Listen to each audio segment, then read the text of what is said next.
Hello everyone. In the last lecture we were discussing about the reproductive health. Okay, तो इसमें last में हमने पढ़ा था कि जो अलार्मिंग ग्रोथ रेट है उसकी वजह से एब्सोल्यूट स्कार्सिटी हो सकती है बेसिक रिक्वायरमेंट की, जिसमें जो बेसिक रिक्वायरमेंट है उनमें आते हैं food, shelter and clothing in spite of significant progress made in those areas. क्या इसलिए जो गवर्नमेंट है वो सीरियस मेजर ले रहे हैं कि उन्होंने पॉपुलेशन ग्रोथ रेट को चेक करना है। जो मोस्ट इम्पॉर्टेंट स्टेप है ओवरकम करने के लिए इस प्रॉब्लम को, वो क्या है कि मोटिवेट करना है स्मॉलर फैमिलीज़ को by using best contraceptive method. Contraceptive method means कि फर्टिलाइजेशन को रोकना है। ओके, तो इसमें कई तरह के इसमें मेथड जो हैं वो यूज़ होते हैं। Okay, you have seen advertisement in the media, posters में, बिल्स में, जो कि हैप्पी कपल को शो करते हैं। इनके 2 बच्चे होते हैं और उनका स्लोगन होता है हम दो हमारे दो। Many couple mostly the young urban working area, अभी तो मतलब जैसे ऐसे हो गया 1 चाइल्ड नॉर्म पे जो है वो कुछ ऑप्ट करते हैं इस चीज़ को। नेक्स्ट है स्टेटूटरी रेजिंग जो है मैरिजेबल एज जो है फीमेल का वो 18 ईयर्स है और जो मेल का है वो 21 ईयर्स है। और इंसेंटिव जो है वो कपल्स को देते हैं जिनकी स्मॉल फैमिलीज़ होती हैं। ये भी क्या है, कुछ मेजर्स हैं जो इस प्रॉब्लम को टैकल करने में यूज़फुल हो सकते हैं। ओके, नेक्स्ट अभी हम डिस्क्राइब करेंगे कुछ कॉमनली यूज्ड कॉन्ट्रासेप्टिव मेथड जो कि अनवांटेड प्रेगनेंसीज को रोकने में हेल्प करते हैं। एक आइडियल कॉन्ट्रासेप्टिव जो है दैट शुड बी, एक तो वो यूज़र फ्रेंडली होना चाहिए, उसके जो फीचर्स बताए हैं, पहली बात कि वो यूज़र फ्रेंडली होना चाहिए, ईज़िली अवेलेबल होना चाहिए, इफ़ेक्टिव होना चाहिए, रिवर्सिबल होना चाहिए, इसका कोई साइड इफ़ेक्ट नहीं होना चाहिए, अगर हो तो बहुत कम हो। या it also should in no way interfere with sexual derived desire or sexual act of the user. A wide range of contraceptive method जो है वो प्रेजेंटली अवेलेबल है, जिनको हम ग्रुप कर सकते हैं into following category like natural, traditional, barrier हैं, आईयूडीज़ हैं, ओरल कॉन्ट्रासेप्टिव्स हैं, इंजेक्टेबल्स हैं, इम्प्लांट्स हैं और सर्जिकल मेथड्स हैं। ठीक है, तो चलिए जो कुछ मेथड्स हैं उनको हम यहाँ पे डिस्कस कर लेते हैं। नेचुरल मेथड जो है वर्क करते हैं on the principle of avoiding chances of ovum and sperm meeting. ठीक है, नेचुरल मेथड में क्या है, basically avoiding chances of ovum and sperm की मीटिंग नहीं होने देना है। Periodic abstinence is one such method in which the couple avoid और सब्सटेन from coitus from day 10 to 17 of the menstrual cycle when ovulation can be expected. Periodic abstinence का मतलब है कि कोइटस को अवॉइड करना है 10 to 17 जो होता है मेंस्ट्रुअल साइकिल के, जब ओवुलेशन जो है वो एक्सपेक्टेड होता है। नेक्स्ट भी है एज चांसेस ऑफ फर्टिलाइजेशन जो है वो हाई एंड इस पीरियड में, तो इसको हम बोलते हैं फर्टाइल पीरियड। दे भाई अगर कोइटस से एब्सटेन करेंगे इस पीरियड में तो कंसेप्शन जो है वो उसको रोका जा सकता है। नेक्स्ट भी है कि विड्रॉल और कोइटस इंटरपिटस जो है एक और मेथड है, जिसमें मेल पार्टनर जो है अपने पेनिस से विड्रॉ कर लेता है विजाइना से इजैकुलेशन से पहले, जिसकी वजह से इंसेमिनेशन को प्रिवेंट किया जा सकता है। लैक्टेशनल एमिनोरिया में क्या होता है, absence of menstruation method, it is based on the fact कि ओव्यूलेशन और साइकिल जो है वो जब इंटेंस लैक्टेशन करवा रहे होते हैं पार्टुरेशन के बाद, तब जो है वो ओव्यूलेशन नहीं होता है। ठीक है, तो उस टाइम पर भी जो फर्टिलाइजेशन है उसको रोका जा सकता है। सो इसका मतलब है कि जब तक माँ जो ब्रेस्ट फीडिंग करवा रही है चाइल्ड को, तो चांसेस जो हैं कंसेप्शन के वो ऑलमोस्ट नहीं रहते हैं। लेकिन ये मेथड जो है that reported to be effective only up to maximum period of 6 months तक की ये इफेक्टिव माना जा सकता है इसको। एज नो मेडिसिन और devices are used in this method, तो साइड इफ़ेक्ट जो इन मेथड में वो ऑलमोस्ट नील रहते हैं। चांसेस ऑफ फेलियर दो ऑफ दिस मेथड और ऑल्सो हाइपर, ऐसा भी नहीं है कि अगर ये मेथड यूज़ करें तो ये 100% जो है वो सक्सेस देंगे, चांसेस ऑफ फेलियर तो हैं इसमें भी। ओके, नेक्स्ट आते हैं हमारे पास, ये जो अभी हमने ऊपर पढ़े ये बैरियर मेथड थे, ये जो सारे थे ये नेचुरल मेथड थे। अभी जो हम करने वाले हैं next these are the barrier method. Barrier method में बेसिकली क्या होता है कि ओवम और स्पर्म को फिजिकली मीटिंग करने से मीटिंग करने में वो प्रिवेंट करते हैं with the help of barriers होते हैं। ये मेथड जो है मेल और फीमेल जो दोनों यूज़ कर सकते हैं।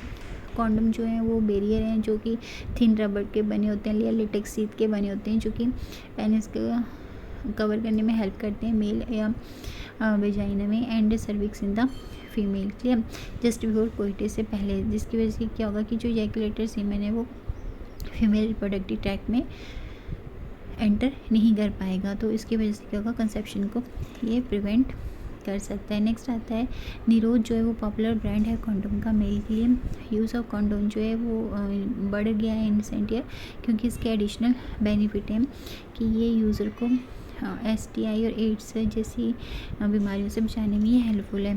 बोथ मेल और फीमेल कॉन्डोम जो है वो डिस्पोजेबल होते हैं, सेल्फ इंसर्टेड होते हैं और ये प्राइवेसी देते हैं यूज़र को।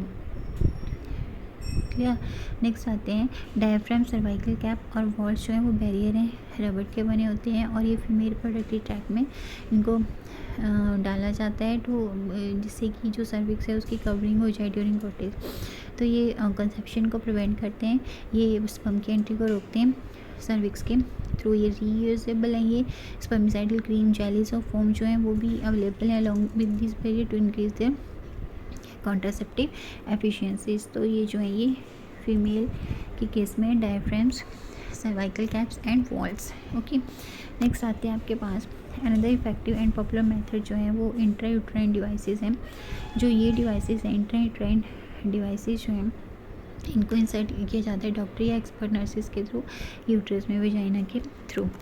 ये जो इंट्रायूट्राइन डिवाइसेस हैं ये प्रेजेंटली अवेलेबल हैं as the non medicated IUDs, जैसे लिप्स लूप है, कॉपर रिलीजिंग IUDs हैं, CUT, CUS, मल्टीलोड 375 है, और जो हार्मोन रिलीजिंग IUDs हैं लाइक प्रोजेस्टासर्ट LNG20 है। IUDs जो हैं वो फैगोसाइटोसिस जो स्पर्म्स का उसको बढ़ा देता है यूट्रस के अंदर, और कॉपर आयन जो है जो रिलीज होता है वो स्पर्म मोटिलिटी को रिड्यूस कर देता है, और फर्टिलाइजिंग कैपेसिटी जो स्पर्म्स की उसको वो क्या करता है, सुप्रेस कर देता है। तो ये आपने अच्छे से कर लेना है। इंट्रायूट्राइन डिवाइसेस में कौन कौन से आते हैं बता दिया है।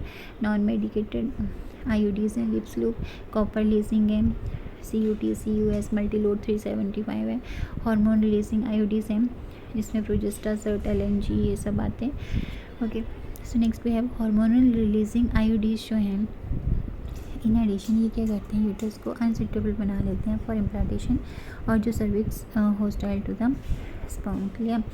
IUDs जो हैं वो आइडियल कॉन्ट्रासेप्टिव फीमेल के लिए जो कि प्रेगनेंसी को डिले करना चाहती हैं और बच्चों के में भी गैप रखना चाहती हैं। One of the most widely acceptable method है कॉन्ट्रासेप्शन का इंडिया में।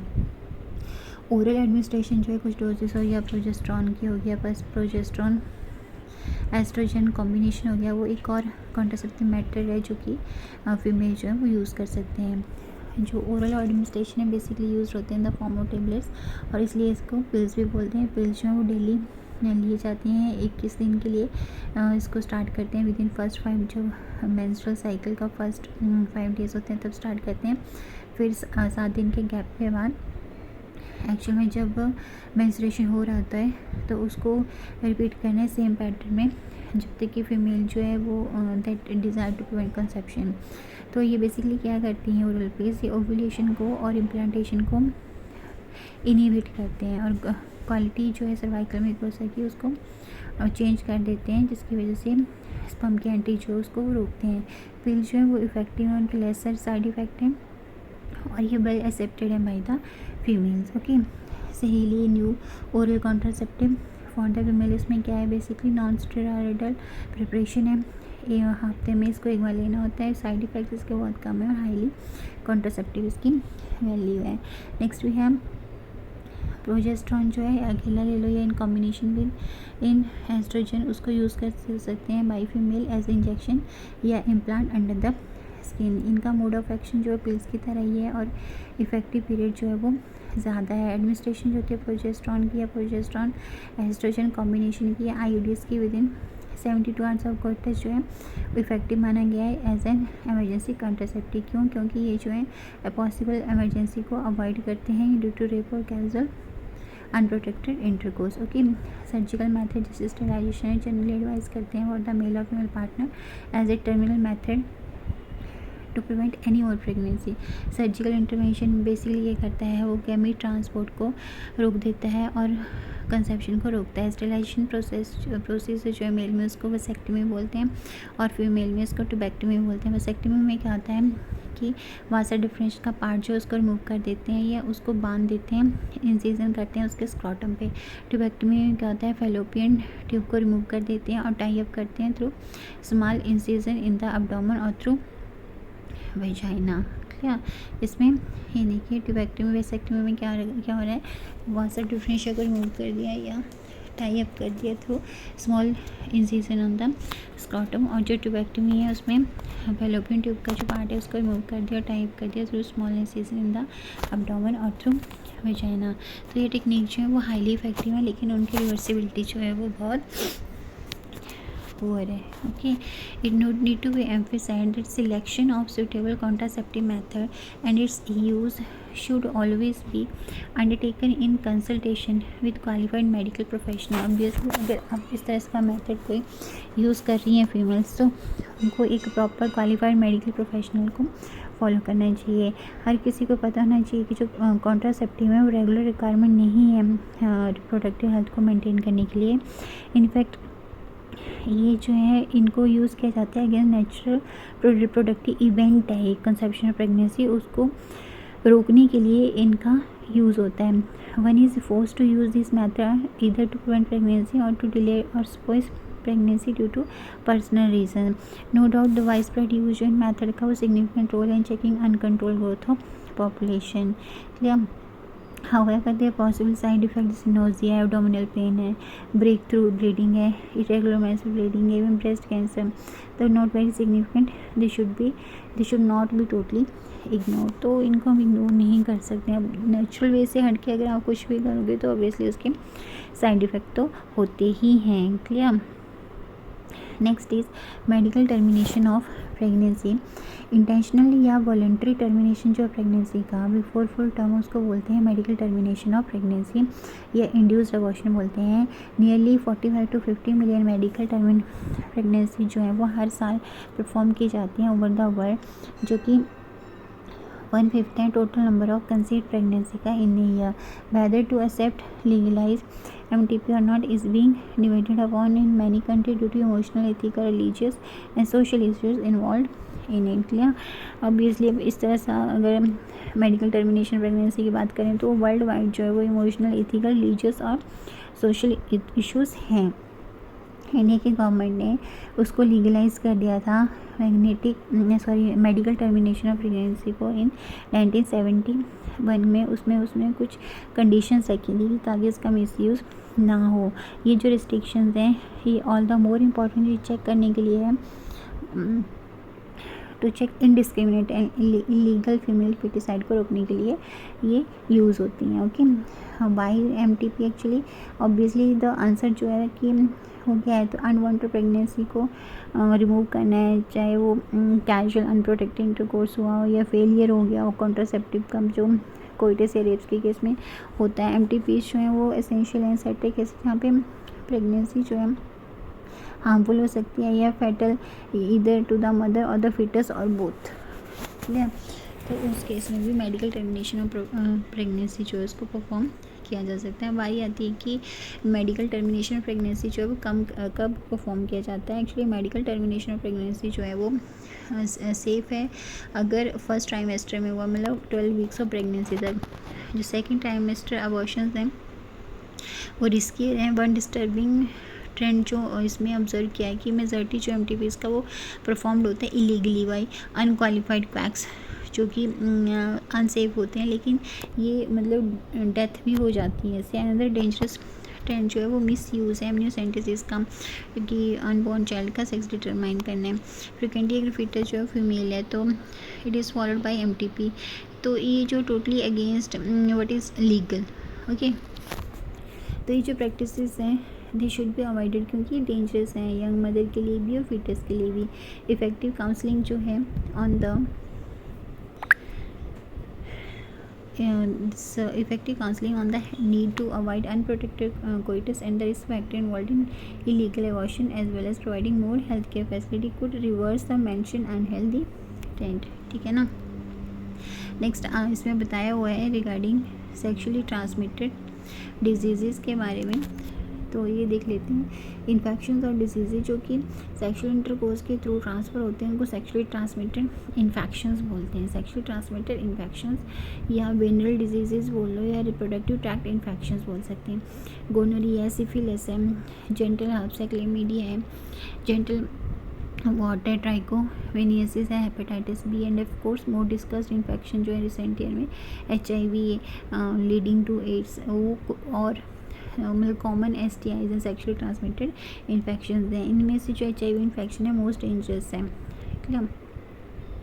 तो इसमें देख लेते हैं कि कुछ इन्फेक्शन जो हैं जैसे हेपेटाइटिस B है, HIV है, वो ट्रांसमिट होते हैं by sharing of injection needle हो गया, सर्जिकल इंस्ट्रूमेंट हो गया एक्सेट्रा विद इन्फेक्टेड पर्सन के साथ अगर शेयर करेंगे तो। ट्रांसफ्यूजन ऑफ ब्लड हो गया, देन इन्फेक्टेड मदर से फीटस में हो सकता है, एक्सेप्ट हेपेटाइटिस B को छोड़ के जो gentle herbs and hepatitis B, gentle herbs और HIV इन्फेक्शन के अलावा जो दूसरी डिसीज़ हैं वो कम्प्लीटली क्योरेबल हैं अगर उनको अर्ली और स्टेज में उनको डायग्नोज कर लिया जाए। तो कौन कौन से बताया आपको, hepatitis B, gentle herbs and HIV infection जो हैं ये क्योरेबल एक्चुअल में नहीं होते हैं, ठीक है। सो नेक्स्ट है अर्ली सिम्टम जो है इनके माइनर होते हैं, इनमें आते हैं इचिंग है, फ्लूइड डिस्चार्ज होता है, स्लाइट पेन होता है, स्वेलिंग रहती है जेनिटल रीजन में। जो इन्फेक्टेड फीमेल हैं वो एसिम्टोमेटिक होती हैं इसलिए they may remain undetected for long. Absence और लेस सिग्निफिकेंट सिम्टम जो in the early stages of infection और सोशल स्टिग्मा जो कि सेक्शुअल ट्रांसमिटेड इन्फेक्शन से अटैच है तो वो इन्फेक्टेड पर्सन को रुकते हैं from going for timely detection and proper treatment के लिए। हम इसको बोल सकते हैं कि सोशल स्टिग्मा की डर से वो हॉस्पिटल तक नहीं जा पाते हैं। तो इससे क्या होता है कि कॉम्प्लिकेशंस होती हैं बाद में जिनमें पेल्विक इन्फ्लेमेटरी डिजीज़ आते हैं, वॉशन आते हैं, स्टिल बर्ड्स आते हैं, एक्टोपिक प्रेगनेंसीज है, इनफर्टिलिटी और इवन कैंसर भी हो सकता है रिप्रोडक्टिव ट्रैक का। तो STI जो है वो मेजर थ्रेट है हेल्दी सोसाइटी के लिए। इसलिए जो प्रिवेंशन है, अर्ली डिटेक्शन है और क्योर जो है डिजीज़ का वो prime consideration in the reproductive health care program. तो ऑल द पर्सन जो है वल्नरेबल इन्फेक्शन के लिए, इसलिए जो इंसिडेंस जो हैं कि ये जो केसेस आने के चांसेस जो हैं वो हायर हैं अमंग पर्सन जो एज ग्रुप है 15 to 24 ईयर्स। बेसिकली इस एज ग्रुप में क्या होता है, there is no reason to panic क्योंकि प्रिवेंशन जो पॉसिबल है one could be free of this infection by following avoid sex with unknown partner, ठीक है। Avoid try to use condom using during coitus. In case of doubt, one should go to qualified doctor for early detection and get complete treatment if diagnosed with infection. Fine. Okay इसमें अभी आपको कुछ next जो है वो method बताए हुए हैं रिगार्डिंग इनफर्टिलिटी। तो डिस्कशन जो है रिप्रोडक्टिव हेल्थ में इनकम्प्लीट है अगर इनफर्टिलिटी की बात ना हो तो।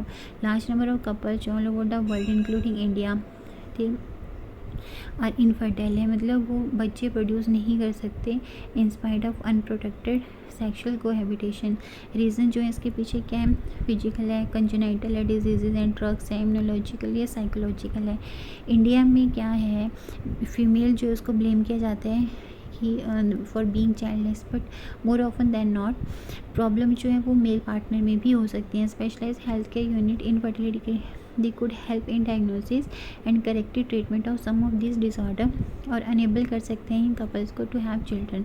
However, where such corrections are not possible, couple जो है उनको एडवाइस किया जाता है to have children through some certain special technique जिनको हम बोलते हैं assisted reproductive technologies, ART, that is assisted reproductive technologies. तो इसमें जो इन विट्रो फर्टिलाइजेशन है, इन विट्रो फर्टिलाइजेशन का मतलब है fertilisation outside the body in almost similar condition, जैसे कि बॉडी में होगा, मतलब जैसे फर्टिलाइजेशन बॉडी में होता है सेम जो है वो बॉडी के बाहर परफॉर्म किया जाता है but outside the body similar conditions होती हैं। उसके बाद रहता है एम्ब्रियो ट्रांसफ़र। इस मेथड में क्या करते हैं, इन जिसको हम टेस्टिव प्रोग्राम बोलते हैं, ओवा जो है वाइफ या डोनर फीमेल से लिया जाता है और स्पर्म्स हस्बैंड और डोनर में उनको कलेक्ट किया जाता है और उनको इंड्यूस करके, मतलब हस्बैंड वाइफ का जो है वो गैमेट लिया जाएगा, उसको इंड्यूस करके जाइगोट बनाएगा under stimulated condition the laboratory. Zygote और अर्ली एम्ब्रियो जो है विद अप टू 8 ब्लास्टोमियर्स वो फेलोपियन ट्यूब में उनको इंसर्ट कर देते हैं, जिसको बोलते हैं जाइगोट इंट्राफेलोपियन ट्रांसफ़र। फिर एम्ब्रियो जो है विद मोर देन 8 ब्लास्टोमर्स उनको यूट्रस में मतलब उनकी फॉर्मेशन होती है to complete is further development, ठीक है। Embryo form by in vivo fertilisation, fusion of gamete with in the female also could be used for such transfer to assist those female who can not conceive, clear. Okay तो इसमें ये बोल रहा है कि embryo जिसके 8 blastomeres हैं या embryo with more than 8 blastomeres, embryo with 8 blastomeres and embryo with more than 8 blastomeres, तो इनको यूट्रस में इम्प्लांट कर सकते हैं, clear. So next is transfer of ovum collected from donor into the fallopian tube, that is gamete intrafallopian transfer of another female who cannot produce one but can provide suitable environment for fertilization and further development is another method attempted। Gamete intrafallopian transfer में क्या है कि donor का sperm जो है ovum transfer of ovum collected from donor into the fallopian tube, ठीक है। Ovum जो है जो मदर है वो चाहती है कि उसके बेबी हो, लेकिन उसके यूट्रस में वो कंडीशंस नहीं मिल रही हैं, तो वो अपना ओवम जो है किसी डोनर के फेलोपियन ट्यूब में जो वो क्या करेगी, मदर जो चाहती है कि वो बेबी हो बट उसके बॉडी में वो कंडीशंस नहीं है, वो अपना ओवम जो है किसी दूसरी लेडी के वूम में इंसर्ट करवा देंगे, तो उसको बोलते हैं गैमेट इंट्राफेलोपियन ट्रांसफ़र। इसमें क्या आता है, intracytoplasmic sperm injection is another specialised procedure to form an embryo in the laboratory, जिसमें स्पर्म जो है वो डायरेक्टली ओवम में इंट्रोड्यूस करवाया जाता है। इनफर्टिलिटी केसेस जो हैं वो या तो इनेबिलिटी की वजह से मेल पार्टनर की इंसेमिनेट नहीं कर सकता फीमेल में, या उनका स्पर्म काउंट जो है वो बहुत कम होता है, तो उसको आर्टिफिशियल इंसेमिनेशन से करेक्ट करवाया जा सकता है। इसमें क्या करते हैं कि सीमन जो है वो हस्बैंड से कलेक्ट करेंगे या हेल्दी डोनर से आर्टिफिशियल इंट्रोड्यूस करेंगे इनटू वेजाइना या यूट्रस में, जिसको बोलते हैं IUI, that is intrauterine insemination of the female, ठीक है। नेक्स्ट बता रहे हैं कि टेक्निक्स जो हैं वो extremely they require high precision handling, जो इनमें बहुत बढ़िया तरीके से होनी चाहिए, वह specialise professional and expensive instrumentation, लेकिन ये फैसिलिटीज़ जो हैं वो सिर्फ कुछ ही सेंटर्स में अवेलेबल है इन द कंट्री। ऑब्वियसली इनके बेनिफिट जो हैं अफोर्डेबल हैं, मतलब सारे इनको अफोर्ड नहीं कर सकते, इमोशनल रिलीजियस सोशल फैक्टर भी रहते हैं अगर इन मेथड को अडॉप्ट करने की कोशिश करना चाहे कोई तो अल्टीमेट एम जो इन प्रोसीजर का वो क्या है, to have children. In media we have so many orphaned and destitute children हैं जो सर्वाइव नहीं कर सकते till maturity unless taken care of. और laws permit legal adoption and it is yes yet one of the most best method for couples looking for parenthood, ठीक है। जो अनाथ बच्चे हैं तो उनको अडॉप्शन का जो है वो गवर्नमेंट ने बहुत अच्छा मेथड अपनाया हुआ है। So this was all about the reproductive health. Meet in the next lecture. Thank you.